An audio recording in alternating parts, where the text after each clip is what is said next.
സാധാരണ നമ്മൾ ഉണ്ടാക്കുന്ന കൊഴുക്കട്ടയിൽ നിന്ന് വളരെ വ്യത്യസ്തമാണ് ഇത്. ഒന്നാമത് ഇത് വളരെ സോഫ്റ്റാണ്, നല്ല ടേസ്റ്റിയുമാണ്. ഉണ്ടാക്കുന്ന രീതിയിലും കുറച്ച് വ്യത്യാസമുണ്ട്. സ്വീറ്റ് ആൻഡ് സോഫ്റ്റ് ഗോതമ്പ് കൊഴുക്കട്ട. എല്ലാവരെയും എൻ്റെ ചാനലിലേക്ക് സ്വാഗതം ചെയ്യുന്നു. നമുക്ക് കൊഴുക്കട്ട ഉണ്ടാക്കാൻ പോകാം. 1.5 കപ്പ് ഗോതമ്പ് പൊടി 250 ml കപ്പിനാണ് എടുത്തിരിക്കുന്നത്. 3/4 കപ്പ് ശർക്കര, 3 ടേബിൾ സ്പൂൺ വെള്ളം ഒഴിച്ച് ഉരുക്കി വെച്ചിരിക്കുന്നത്. 1 കപ്പ് തേങ്ങ, ഇതെല്ലാം 250 ml കപ്പിനാണ്. 3/4 ടീസ്പൂൺ പഞ്ചസാര, 3/4 ടീസ്പൂൺ ഏലക്കാപ്പൊടി, ഇത് ഏലക്ക തന്നെ പൊടിച്ചതാണ്. 1/2 ടീസ്പൂൺ ജീരകം, നെയ്യ്, ഉപ്പ്, വെള്ളം.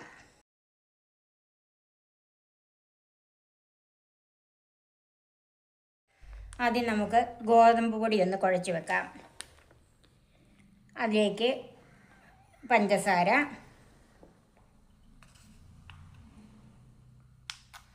ഉപ്പ്, 1 ടീസ്പൂൺ നെയ്യ്, ഇതെല്ലാം കൂടെ കൈകൊണ്ട് തന്നെ നന്നായിട്ടൊന്ന് മിക്സ് ചെയ്യണം. ഈ പഞ്ചസാര ചേർക്കുന്നത് സോഫ്റ്റ് ആകാൻ വേണ്ടിയിട്ടാണ്. പഞ്ചസാര ഉപയോഗിക്കാത്തവരാണെങ്കിൽ അത് സ്കിപ്പ് ചെയ്യാം. ഇപ്പം ഉപ്പും പഞ്ചസാരയും നെയ്യും എല്ലാം നന്നായിട്ടൊന്ന് മിക്സ് ചെയ്തിട്ടുണ്ട്. ഇനി അതിലേക്ക് വെള്ളം ഒഴിച്ച് ഇതൊന്ന് കുഴച്ചെടുക്കണം. ഇത് സാധാരണ പച്ചവെള്ളം തന്നെയാണ് ഉപയോഗിക്കുന്നത്.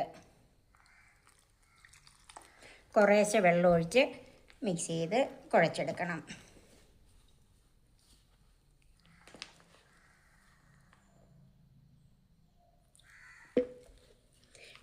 ചപ്പാത്തിക്ക് കുഴയ്ക്കുന്നേക്കാളും അല്പം ലൂസായിട്ട് വേണം കുഴച്ചെടുക്കാൻ. ഇപ്പം ചപ്പാത്തിയേക്കാളും ലൂസായിട്ട് കുഴച്ച് വെച്ചിട്ടുണ്ട്.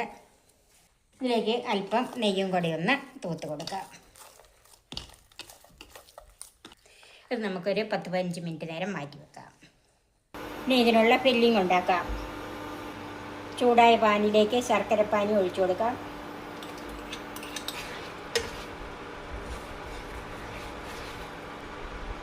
ശർക്കരപ്പാനി നന്നായിട്ടൊന്ന് തിളച്ച് വന്നിട്ടുണ്ട്. ഇതിലേക്ക് തേങ്ങ ചേർക്കാം.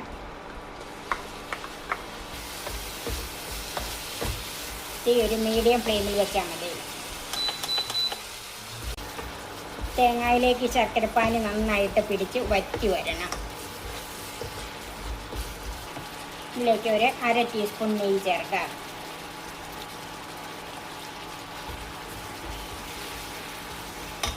ചെറിയ ജീരകം, ഏലക്കാപ്പൊടി,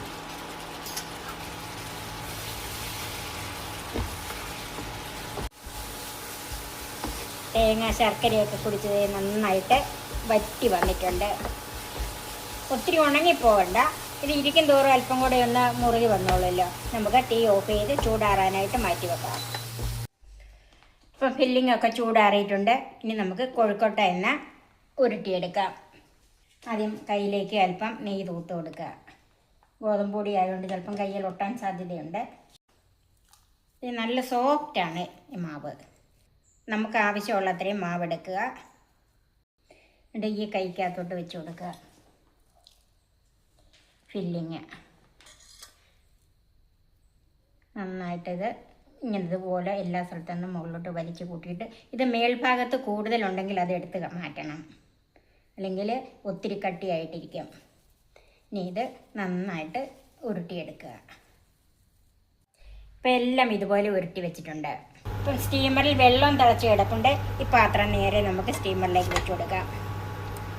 ഇത് ഒരു 12 മിനിറ്റ് നേരത്തെ വേവിച്ചുകൊണ്ട് നന്നായിട്ട് ആവി വന്നു കഴിഞ്ഞ് തീ കുറച്ചിട്ട് കൊടുക്കണം. ഇപ്പോൾ ഒരു 12 മിനിറ്റ് കഴിഞ്ഞ് നന്നായിട്ട് വെന്തിട്ടുണ്ട്. ഇനി നമുക്ക് ചൂടാറാനായിട്ട് മാറ്റി വെക്കാം. നമ്മുടെ സ്വീറ്റ് ആൻഡ് സോഫ്റ്റ് കൊഴുക്കട്ട റെഡിയായി. സെർവിങ് ഡിഷിലേക്ക് മാറ്റാം. നിങ്ങൾ തീർച്ചയായും ട്രൈ ചെയ്യണം. എല്ലാവർക്കും ഇഷ്ടപ്പെടും, പ്രത്യേകിച്ച് കുട്ടികൾക്ക്.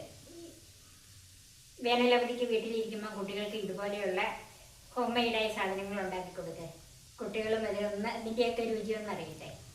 എൻ്റെ ഈ ചാനൽ സബ്സ്ക്രൈബ് ചെയ്യാനും എൻ്റെ ഫേസ്ബുക്ക് പേജ് ലൈക്ക് ചെയ്യാനും ഷെയർ ചെയ്യാനും കമൻറ്റ്സ് അറിയിക്കാനും മറക്കരുത്. പുതിയ പുതിയ വിഭവങ്ങളുമായി നമുക്ക് വീണ്ടും കാണാം. ഞാൻ സോഫി കുര്യാക്കോസ്.